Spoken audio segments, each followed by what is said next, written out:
is Amy Vachal, class of 2011.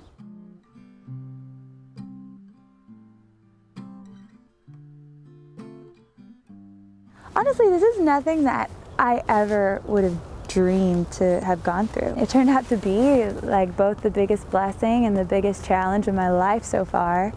And the byproducts are pretty huge, you know, just that I've learned so much about myself and about music, and it really set me up to, you know, to pursue, you know, singing and songwriting full time. So I'm so grateful for that. Well, I guess I always loved singing, but I hit a moment in my adolescent years where I became too shy to sing in public. And actually it was here at Swarthmore that I decided to take a chance and try out for mixed company. And I didn't make it. But then my friend invited me to try out for Grapevine. Yeah, that was the first time that I started really singing for an audience. But I've always loved singing, and my dad taught me how to play guitar. He taught me my first 3 chords. So he really taught me, even though I taught myself everything else after that. Mama said there'll be days like this, there'll be days like this, my mama said. So the voice is interesting. They have kind of like a dual process that goes on. Of course, they have an open call, and they also have a number of like private auditions. So I got contacted on my birthday because someone came across a YouTube video that I forgot I'd put up, and they asked me to audition in New York, and you know, I needed someone like my brother to tell me why not, because I secretly really wanted to do it, but I just never considered myself the kind of person or the kind of artist to be on a show like this. So I kind of went into it blind, and the audition process is very long and involved, and it took the better part of my entire 26th year. There are many different stages you go through before you even hit that blind audition stage. So there was one where it was just me in front of a couple execs, and then it was me in front of all the producers, and then it was, you know, a lot of rehearsing and meeting with vocal coaches and etc., interviews, and then the blind audition, and there are so many different pieces to the whole thing. I talk to my fellow contestants all the time about this. There's really no way to describe the emotions, because first of all, it doesn't just involve you. Like, they fly out your family, and they're waiting in another room, and they're watching it on a TV screen. And even before then, like, you don't know when you get to audition. You don't know if you're gonna get to, because the teams might fill up. There's so many factors that just can lead you to just spiral out and just become totally anxiety ridden. And I just remember that day. It was the very last day of audition, and it was so wild because, you know, it's just behind the stage. It's dark. You can't see anything, but there are 1,000 people, and you're going to hair and makeup, and then second touches, and then you know, the guy's giving you your guitar. And then what happened to me that day was that they told me last minute that my guitar was broken and I had to use theirs. And I'm like, are you kidding? And it was a bigger guitar than I was used to. So I'm like, how am I supposed to see what I'm playing? Like, I was like, okay. So I'm sitting in the hair, you know, touch-up seat, and I was like, I was about to freak out. My hairstylist was like, you know what? I believe that everything happens for a reason, so just go with it. And I was like, okay. And I just got to this point where I was like, this is absolutely nuts. There are like hundreds of people in the audience. The backs, like, of chairs that I was gonna sing in front of.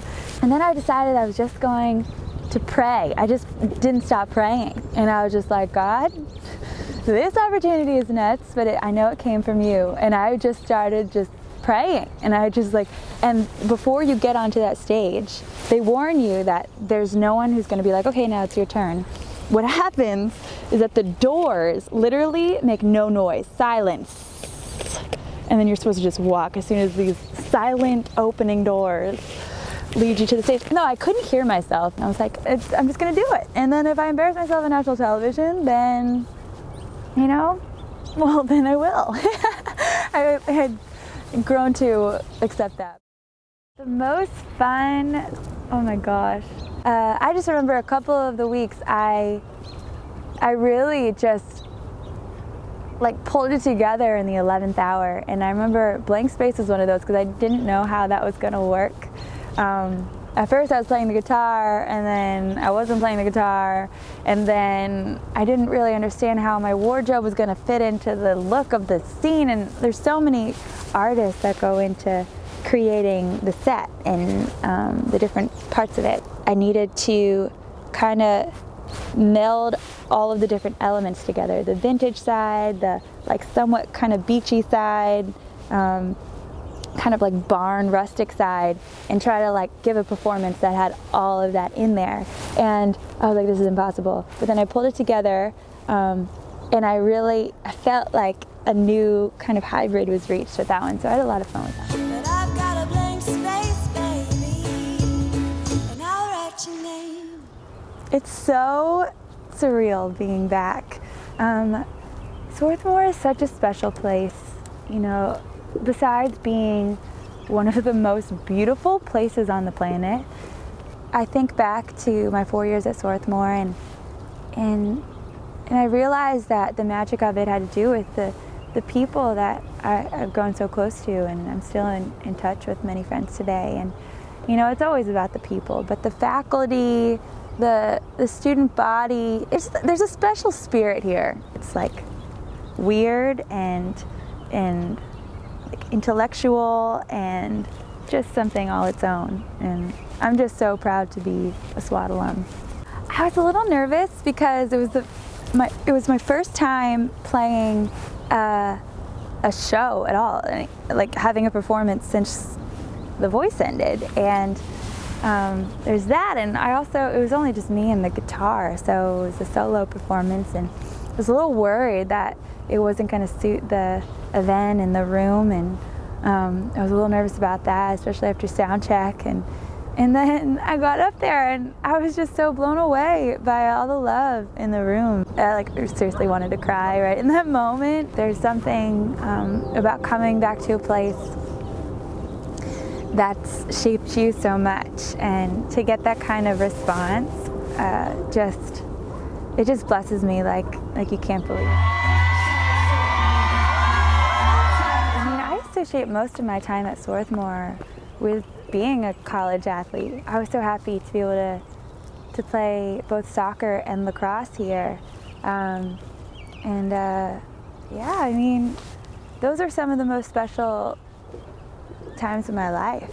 You know, I'm still in contact with Todd and Karen, and you know, it's funny because I just went through a very unique process that actually, you know, beckoned me to recall the things that I learned, you know, being on those teams. And just, you know, I was having a conversation with Todd today just about how important it is to keep setting goals and to keep, you know, dreaming and keep believing and keep working hard and planning. And, you know, they may seem like very basic things, but there's something about being on a team and really, you know, working on those things day in and day out throughout an entire season and season upon season, that really just embeds it into who you are. And I definitely took a lot of those lessons with me through that show, and especially now where I kind of have to chart out my own path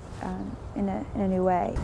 My advice for someone following their dreams is to really get to the heart of what your intention is. I found that as long as you have that, the opportunities will open up. But I think we all have things in our hearts that are unique to us, and even if they seem crazy to, you know, your neighbor, you know, sometimes they should, because that's why you're so unique. It's like, it may not make sense for them, but you know in your heart that you know it's planted there for a reason. So I would say just, you know, discover what that is and find out why you want to do it. dream. I'm playing at the Tin Angel in Philly on the 21st, which I think is in a couple weeks. So that's my next show. And then I'm going to play in LA, if anyone's in LA, at the end of the month. And then Chicago, and then Boston. So all around the place, all around the country, which is crazy.